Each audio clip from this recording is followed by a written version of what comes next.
একটা এম্পায়ার যা প্রায় 1000 বছরেরও বেশি সময় ধরে পুরো পৃথিবীতে দাপট দেখিয়েছে।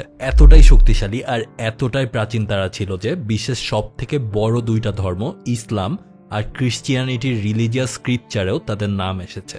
বলছি দ্য মাইটি রোমান এম্পায়ারের কথা। কিন্তু সবাই তো আর সারা জীবন টিকে থাকতে পারে না। রোমান এম্পায়ারও একসময় ভাগ হয়ে যায়, আর যেই শহর থেকে এর নাম সেই শহর থেকেও একসময় তারা মুছে যায়, আর তার বদলে তাদের নতুন সেন্টার হয়ে ওঠে বসফোরাস প্রণালীর পাশে এক নতুন নগর, যেই নগরকে মানুষেরা নিউ রোমও বলতে শুরু করে। এমনকি একটা সময়ের জন্য এইটাই হয়েছিল পুরো বিশ্বের কেন্দ্র। বলছি রোমান এম্পায়ার কনস্ট্যান্টিনের নামে তৈরি শহর কনস্ট্যান্টিনোপলের কথা, ইস্টার্ন রোমান এম্পায়ার বা বিজান্টিন এম্পায়ারের রাজধানী। আর এক সময় ছোট হতে হতে এই ইস্টার্ন রোমান এম্পায়ার শুধুমাত্র এই শহরেই বেঁচে ছিল কয়েকশো বছর। কিন্তু এই শহরেরও পতন ঘটে ঠিক আজকের দিনেই, অর্থাৎ 29শে মে, সালটা 1453। এই দিনেই পৃথিবীর ইতিহাস থেকে চিরতরে অতীত হয়ে যায় রোমানদের নাম। অটোমান এম্পায়ারের সব থেকে সফল সুলতানদের মধ্যে একজন Fatih Sultan Mehmed the second এই কাজ করে দেখিয়েছিলেন নিজে ক্ষমতায় আসার অল্প কিছুদিনের মধ্যেই। আর আমাদের আজকের ভিডিওতে কিভাবে এবং কোন কোন ট্যাকটিক্স ব্যবহার করে সুলতান মেহমেদ এই অসাধ্য সাধন করেছিলেন সেটা নিয়ে কথা হবে। Roman empire Constantin the first 324 সালে তার নামে এই শহর তৈরি করেন, আর তারপরে প্রায় 1000 বছর এই শহরটা ইস্টার্ন রোমান এম্পায়ারের একটা রাজধানী হিসেবে কাজ করে। আর এই 1000 বছরে অসংখ্যবার কনস্ট্যান্টিনোপল কিন্তু আক্রমণের শিকার হয়েছে। আরবদের দ্বারা 674 সাল আর 717 সালে বড় দুইটা অ্যাটাক করা হয়। বুলগেরিয়ার এম্পায়ার ক্রুম 802 সালে, আর রাশিয়ানরা 860 এবং 1043 সালে। আর এছাড়াও থমাস দ্য স্লাভ 823 সালে আক্রমণ করে এই শহরে। কিন্তু এই প্রতিটা চেষ্টাতেই এই শহর কিন্তু টিকে থাকে। তার মূল কারণ দুইটা। প্রথম কারণ তার স্ট্র্যাটেজিক লোকেশন। এমন ভাবে এই শহরটা সমুদ্রকে ব্যবহার করতে পেরেছে যে কোনো ধরনের নেভাল অ্যাটাক তাদের কাছে পরাস্ত হবেই। ম্যাপেই দেখতে পাচ্ছেন বসফোরাস প্রণালী থেকে কোনো নেভাল ফ্লিট এন্ট্রি নিতে গেলেই তাদেরকে এই গোল্ডেন হর্নের দিকেই আগাতে হবে। আর এখানেই থাকতো রোমান নেভি, আর তাদের সামনে থাকতো বিশাল এক চেইন সিস্টেম, যেটা গোল্ডেন হর্নের দুই পাশ থেকে জাহাজ আটকে দিত। আর তারই সাথে এই দুই পাশে থাকা দুর্গ থেকে সমানে গোলা আর তীর বর্ষণ করা হতো, যেটা যে কোনো শক্তিশালী কোনো নেভিকেই আটকিয়ে দিতে পারত। আর তাছাড়াও এই সময় কিন্তু গ্রিক ফায়ার নামে একটা জিনিস ব্যবহার করা হতো।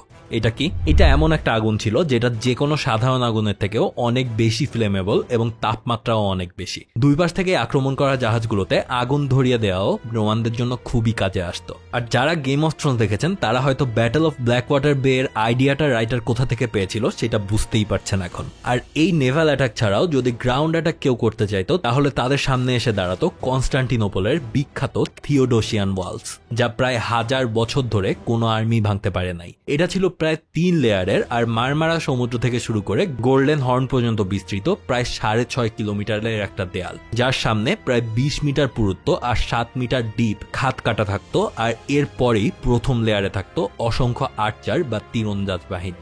আর এরপরে দ্বিতীয় লেয়ারেও কিছুটা রেগুলার টাওয়ার আর সৈন্য থাকার জায়গা, আর সর্বশেষ ছিল প্রায় 5 মিটার পুরুত্বের আরো 12 মিটার উচ্চতার একটা বিশাল দেয়াল। আর এই দেয়ালের সাথেই ছিল প্রায় 96টা আলাদা টাওয়ার, যার প্রতিটাই ডিফেন্ডার দিয়ে পরিপূর্ণ থাকতো। তার মানে হয়তো বুঝতেই পারছেন সেই মেডিভাল টাইমের যে কোনো আর্মি এই দেয়ালে অ্যাটাক করলে তাদেরকে একেবারে ঝাঁঝরা করে দেওয়ার অ্যাবিলিটি কিন্তু ছিল রোমানদের। কনস্ট্যান্টিনোপলের এইসব অ্যাডভান্টেজের কারণে খুবই তাড়াতাড়ি এটা রোমের থেকেও গুরুত্বপূর্ণ একটা নগরী হয়ে উঠতে থাকে। আর সময়ের সাথে ইস্টার্ন রোমান এম্পায়ার অসংখ্য এলাকা হারিয়ে ছোট হয়ে গেলেও এই শহর তাদের একমাত্র স্ট্রংহোল্ড হয়ে দাঁড়িয়েছিল প্রায় কয়েকশো বছর। কিন্তু তখনও অটোমান হিস্টোরির সব থেকে ব্রিলিয়ান্ট মিলিটারি জেনারেলের দুনিয়াতে আসা বাকি ছিল, হয়তোবা সেজন্যই কনস্ট্যান্টিনোপল দাঁড়িয়ে থাকতে পেরেছিল। He is Fatih Sultan Mehmed the second.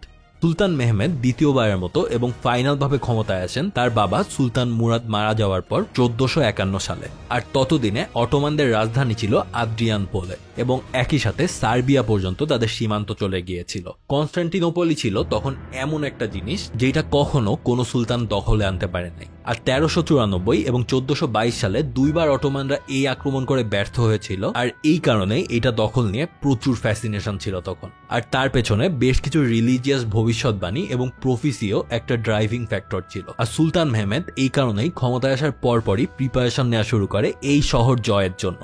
Bosphorus প্রণালীর পাশ দিয়েই থাকা বিভিন্ন রোমান দুর্গগুলো প্রথমে তিনি দখল নিতে থাকেন, বিশেষ করে রুমেলি হিসার এবং আন্দালু দুর্গ। আর এরপরেই আক্রমণের প্রস্তুতি নেওয়া শুরু হয় কনস্টান্টিনোপলে। যদিও বিভিন্ন সোর্সে বলা হয় সুলতান মেহমেদ প্রায় 2 লাখের কাছাকাছি সৈন্য নিয়ে আক্রমণ করেছিলেন, কিন্তু এখনের মডার্ন হিস্টোরিয়ানরা বলেন এটা বেশ বাড়িয়ে বলা একটা সংখ্যা। প্রকৃতপক্ষে তার কাছে ছিল প্রায় 60,000-এর কাছাকাছি সৈন্য, কিন্তু এইটাও অন্যদিকে থাকা রোমানদের মাত্র 5,000 সৈন্যর তুলনায় অনেক বেশি। কিন্তু আগেই যেটা বললাম, সৈন্য সংখ্যা কম হলেও রোমানদের কিন্তু তাদের জায়গার অ্যাডভান্টেজটা অনেক বেশি ছিল এখানে।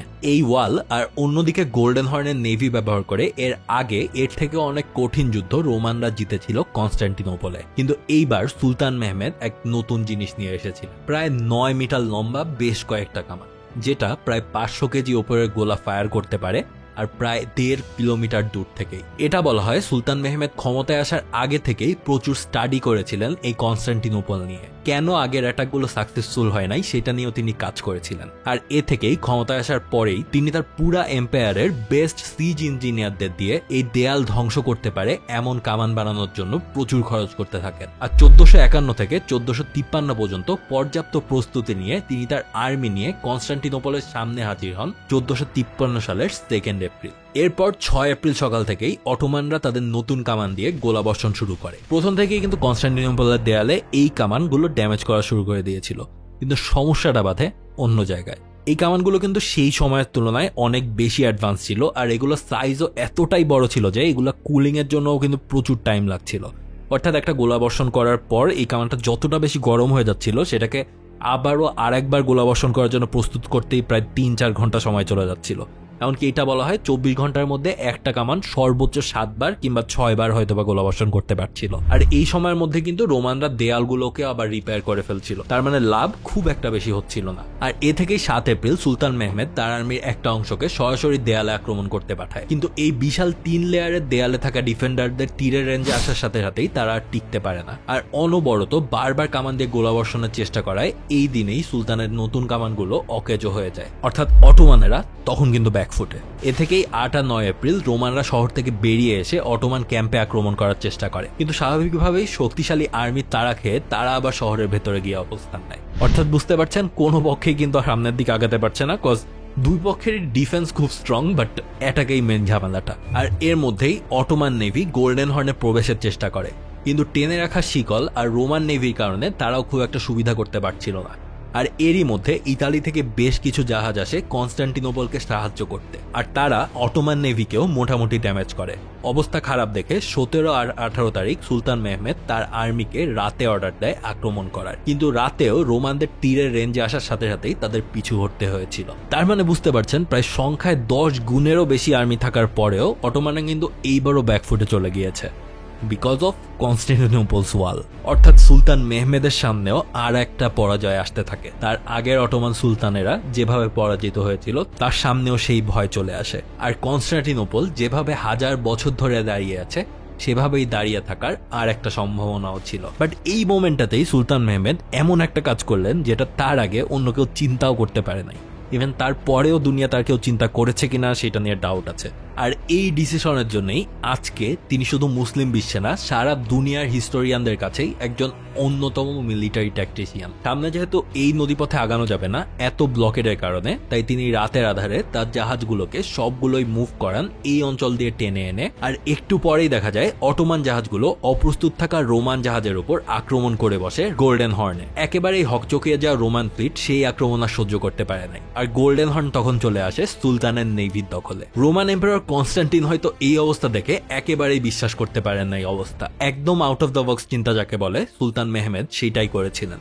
আর এইবার রোমানদের সামনে 3 লেয়ারের ওয়াল থেকে সৈন্য কমিয়ে এনে তারা গোল্ডেন হর্নের দিকেও নজর রাখা লাগে। আর এরপরই সুলতান 6 মে আর 11 মে দুইবার আবারও অ্যাটেম্প নিয়েছিল দেয়াল ভেঙে আগানোর, কিন্তু একবার দেয়ালের সেন্ট রোমুলাস গেট ভাঙতে পারলেও তারা ব্যর্থ হয় পুরো কন্ট্রোল নিতে। অবশেষে 29 মে সুলতান অল আউট অ্যাটাকের প্ল্যান করেন, অর্থাৎ আর কিছু আংশিক আর্মি না, এবার তিনি ফুল ফোর্সে তার সব সেনা নিয়ে আক্রমণ করবেন দেয়ালে।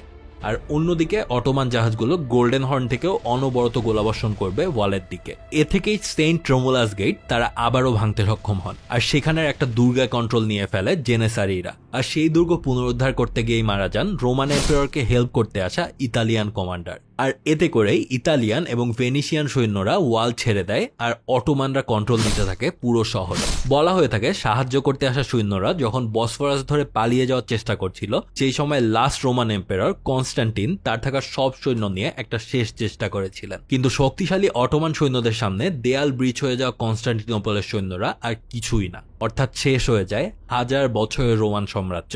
আর এই শহরেই মাথা তুলে দাঁড়ায় সুলতান মেহমেদের নতুন এবং শক্তিশালী অটোমান সাম্রাজ্য। কনস্ট্যান্টিনোপলের নামও চেঞ্জ হয়, আর তার পরবর্তীতে আসে নতুন নাম ইস্তানবুল, যা আজকে পর্যন্ত কিন্তু টিকে আছে। কনস্ট্যান্টিনোপল বিজয় নিয়ে স্বাভাবিকভাবেই আপনারা অনেকবার আমার কাছে ভিডিও রিকোয়েস্ট করেছিলেন, বাট আমি একটা পারফেক্ট মোমেন্টের খোঁজ করছিলাম। হঠাৎ করে এই মাসের প্রথম দিকে মনে হলো যে এই মাসের 29 তারিখে ভিডিওটা দেওয়া উচিত, কজ যেহেতু একটা অ্যানিভার্সারি মতন হলেও হচ্ছে। 1453 সালের আজকের দিনে অর্থাৎ 29শে মে কিন্তু সুলতান মেহমেদ এই কনস্ট্যান্টিনোপল বিজয় করেছিলেন, আর সেখান থেকে কিন্তু অটোমান সাম্রাজ্য এতটা শক্তিশালী হয়েছিল এবং এই অঞ্চলের এতটা প্রভাবশালী একটা এম্পায়ার হয়েছিল।